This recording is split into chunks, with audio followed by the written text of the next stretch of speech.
He was cold, cruel, unforgiving.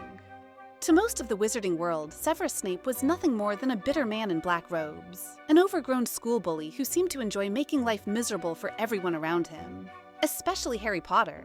He insulted students, bullied Gryffindors, protected Slytherins, and he carried himself like he was better than everyone else.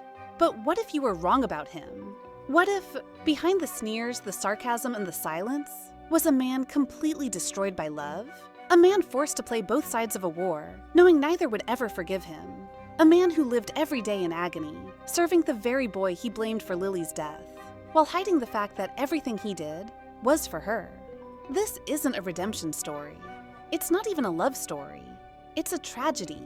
Because the most misunderstood character in the entire Harry Potter universe didn't want power, didn't want fame, didn't even want forgiveness. All he ever wanted was her. And that one impossible desire ended up shaping the fate of the entire wizarding world. When you think of Hogwarts, certain names come to mind. Dumbledore, McGonagall, Hagrid, but then there's Snape.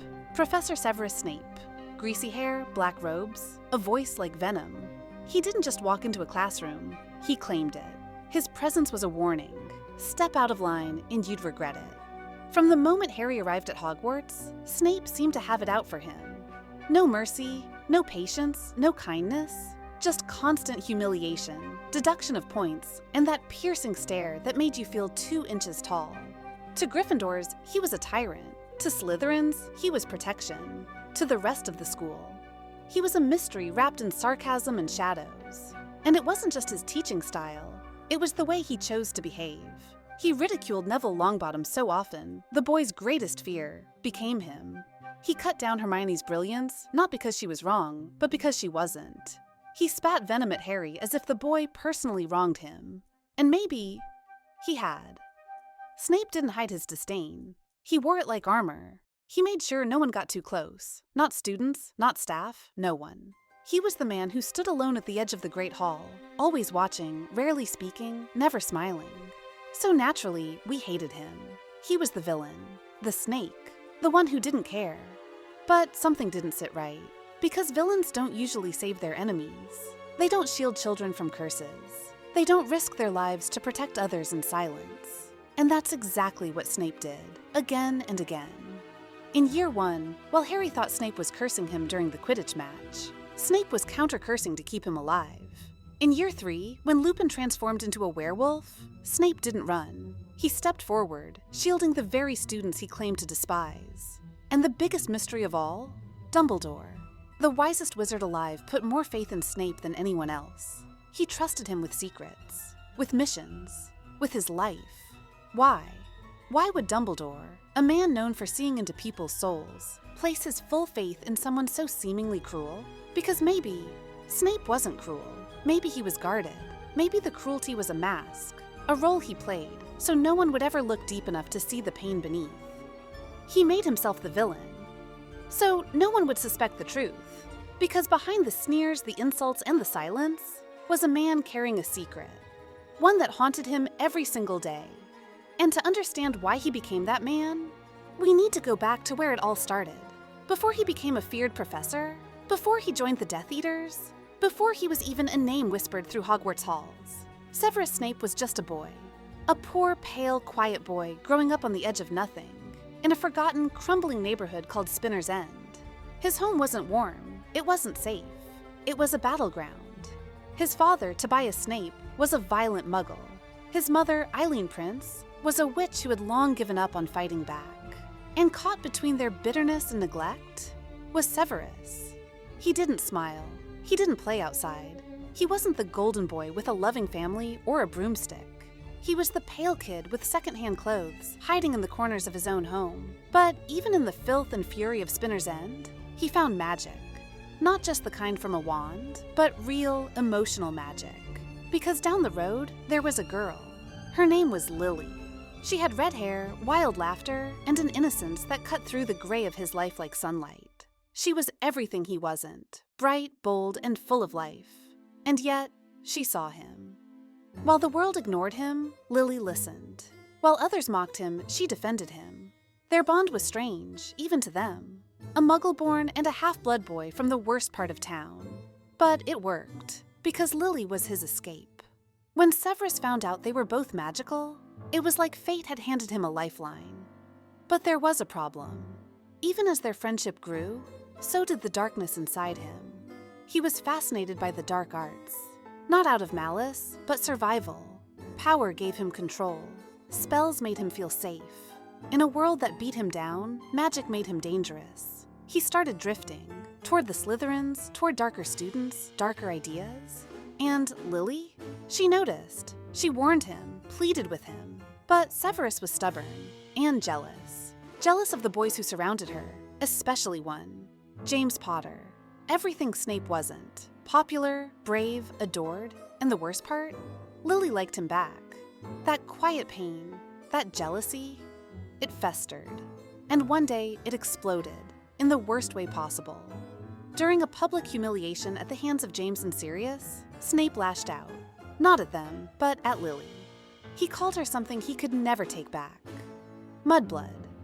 One word, one fatal mistake. And just like that, the one person who loved him for who he was walked away. He didn't just lose Lily, he lost everything good in his life. And that is when Severus Snape stepped off the path of love and into the arms of darkness. After that single word, Mudblood, everything changed. Lily didn't yell, she didn't cry, she just walked away. And in that moment, Severus Snape realized he had crossed a line that couldn't be undone. But he didn't chase her. He didn't apologize. Not in the way she needed. He told himself it was a mistake, that he didn't mean it. But deep down, he knew. He meant it in the moment, because that's what pain does. It poisons you. And Snape had been drowning in it for years. So instead of crawling back, he buried the guilt.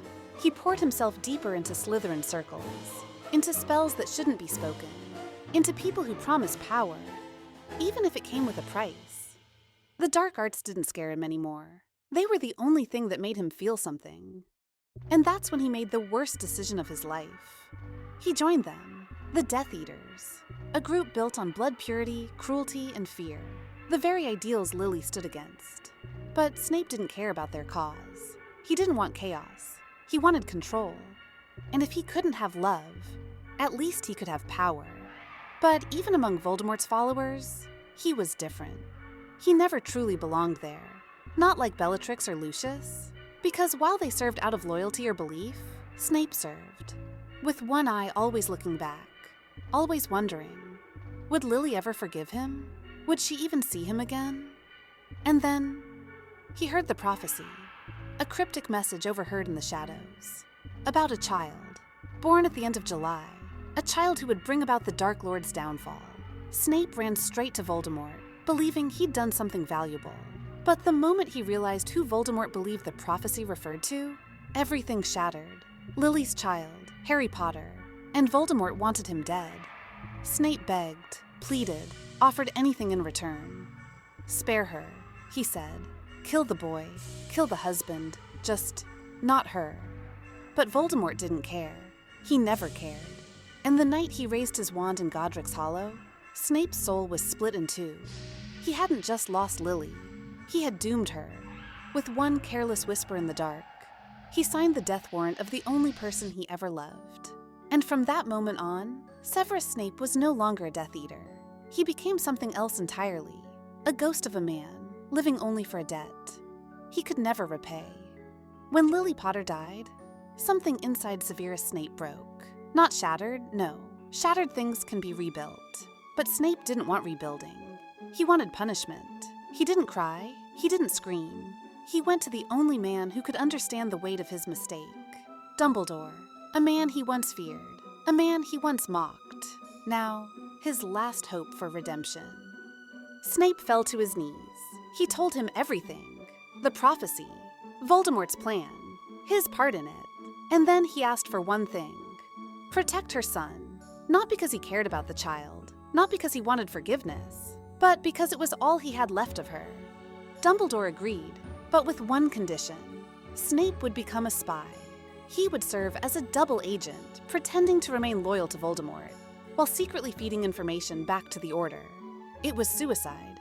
Snape knew it. He wasn't just risking his life, he was burying his identity, forever. To Voldemort, he would be trusted. To the Order, he would be doubted. To the world, he would still be the villain. And yet, he said yes. He didn't do it for glory. He didn't do it for redemption. He did it because he had nothing else. And so began the most dangerous game in the wizarding world. Snape walked through fire, daily. He endured torture, suspicion, and hatred from both sides. He let people think the worst of him, because the truth would only make things harder. He watched Harry grow, resented him for looking like James, and yet quietly protected him at every turn.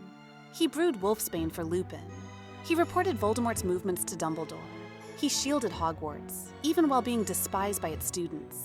He did everything Dumbledore asked, even when it cost him his reputation, even when it cost him his soul. And the most painful part, he could never tell anyone why. Because the truth, that he loved Lily Evans Potter until his last breath, was a secret that would die with him. And yet, every night, he looked at Harry and saw her eyes staring back. Not a reward, not peace, just a constant reminder of what he lost. For most people, love is a comfort, a home, a place to return to. For Severus Snape, love was a prison. Because after Lily's death, his life didn't move on. It froze. He didn't fall in love again. He didn't forgive. He just endured. Every day, he looked into the face of the boy who reminded him of his greatest regret, Harry Potter, the son of the man he hated, and the woman he could never stop loving. He protected him, watched over him, saved him more times than anyone ever knew, but not out of affection for Harry, out of loyalty to Lily. Because deep down, Snape didn't think he deserved to feel anything else. So he became the cold protector, the hidden guardian, the man in the shadows who bore every burden so that Harry wouldn't have to. And no one thanked him. No one suspected the truth. The Order didn't trust him. The students mocked him. Voldemort used him. Snape played both sides of a war, carrying secrets that would kill most men. He brewed potions for Dumbledore by day, and delivered Voldemort's lies by night. He tortured himself with memories of green eyes and laughter now long gone. And yet, he never quit. Because love, for Snape, wasn't romance. It wasn't joy. It was duty, sacrifice, pain he chose to carry, because no one else could. Even when the pain got worse. Even when Dumbledore, his only ally, asked the unthinkable, "If it comes to it, you must be the one to end my life." And Snape, already hated, already alone, said yes. Because even if the world cursed his name, even if he died as a villain, the only thing that mattered was keeping the promise he made at her grave. It was the moment that shattered everything. The tower, the wand, the killing curse. Severus Snape raised his hand and murdered the only man who ever trusted him. Or so it seemed. To the students, to the Order, to Harry.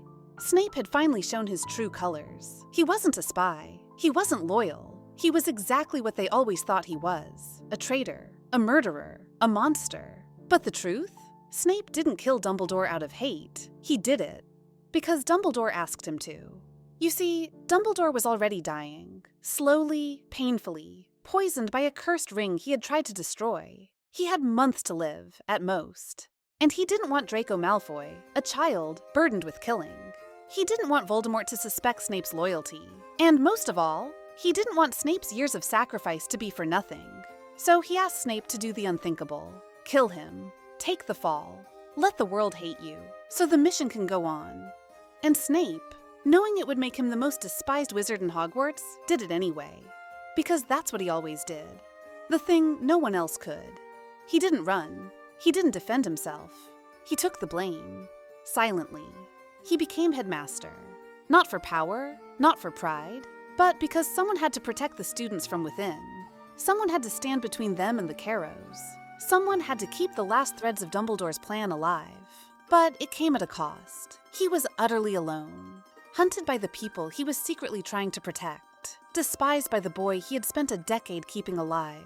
And surrounded by Death Eaters who would kill him the moment he slipped up. Snape had no allies, no forgiveness, no hope of redemption. Just one mission: keep Harry alive, until the time came to reveal the truth. But that time never came, because before he could say the words, Voldemort struck. He died in silence. No grand final words, no dramatic duel, just a quiet, merciless end. On the floor of the shrieking shack, Nagini struck. And as the venom spread through his body, Severus Snape, this man who had given everything and received nothing, knew it was over. But even in his final moments, he didn't ask for help. He didn't beg. He looked at Harry and said only one thing. Take them. Take them. Not possessions, not confessions, memories. Because inside those memories was everything. His love, his guilt, his sacrifice, the truth he had carried alone for nearly 2 decades. And when Harry saw them, the world shifted.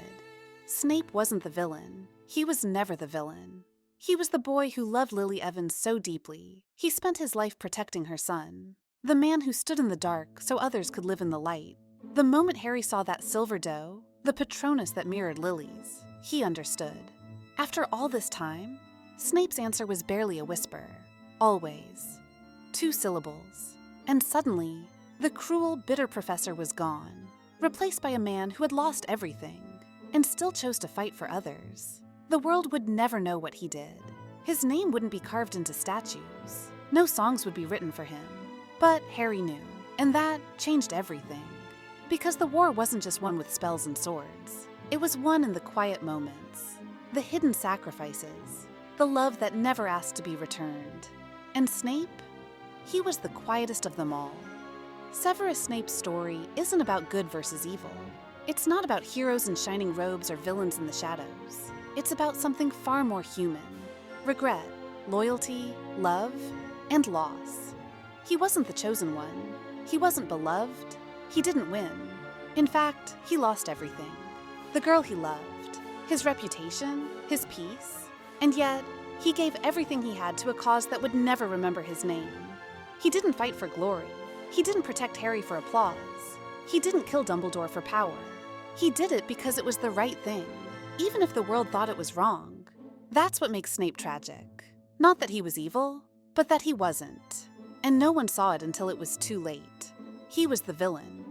So Harry could be the hero. He was the spy. So Voldemort could fall. He was the broken boy, who became the bravest man. And in the end, when the dust settled and the war was over, there were no statues for Severus Snape, no house points, no parades, just a memory, a name, a man who loved and never stopped.